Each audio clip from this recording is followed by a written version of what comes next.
பிறப்போரன்ன உடன் வயிற்றுள்ளும் சிறப்பின் பாலால் தாயும் மனம் தெரியும்னா. எங்கேயாவது நம்ம கேட்டிருக்கிறோமா? பெற்ற தாய் கூட நன்றாக படிக்கின்ற பிள்ளையிடம்தான் பாசத்தை அதிகமாக காட்டுவாள், அதற்காக படிறான். வேற்றுமை தெரிந்த நாற்பால் உள்ளும் கீழ்ப்பால் ஒருவன் கற்பின் மேல்பால் ஒருவனும் அவன்கட்படுமேன்னா.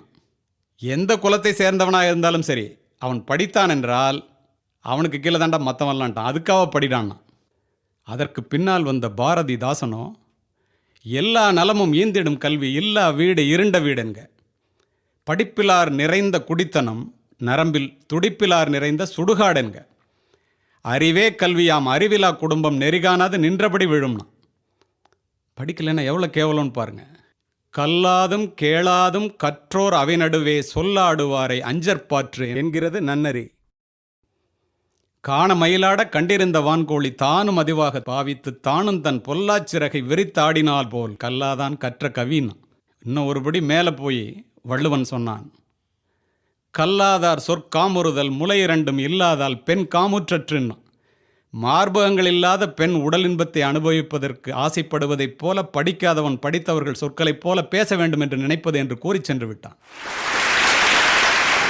சிறு வயதிலே கிடைக்கின்ற வாய்ப்பை பயன்படுத்தி நாம் படிக்கவில்லை என்றால் காலம் முழுவதும் உடல் உழைப்பை மட்டுமே நம்பி மாடாய் உழைத்து ஓடாய் தேய்ந்து போவதை தவிர வேறு வழியில்லை மாணவர்களே.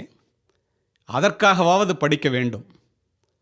ஒன்று தெரிந்து கொள்ளுங்கள், பணக்காரர்களின் மாளிகையிலே பிறக்கின்ற குழந்தைகளின் கால்களை கூட தாங்குவதற்கு தோள்கள் காத்திருக்கின்றன.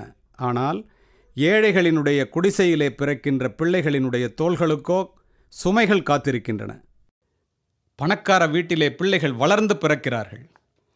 ஏழைகளினுடைய குடிசையிலே பிள்ளைகள் பிறந்து வளர்கிறார்கள். வளர்ந்து பிறப்பது வாரிசுரிமை, பிறந்து வளர்வதே பிறப்பின் பெருமை என்பதை மாணவ சமுதாயம் தெரிந்து கொள்ள வேண்டும். அதற்காக கல்வி வேண்டும். மாணவர்களே, ஒன்றை தெரிந்து கொள்ளுங்கள்.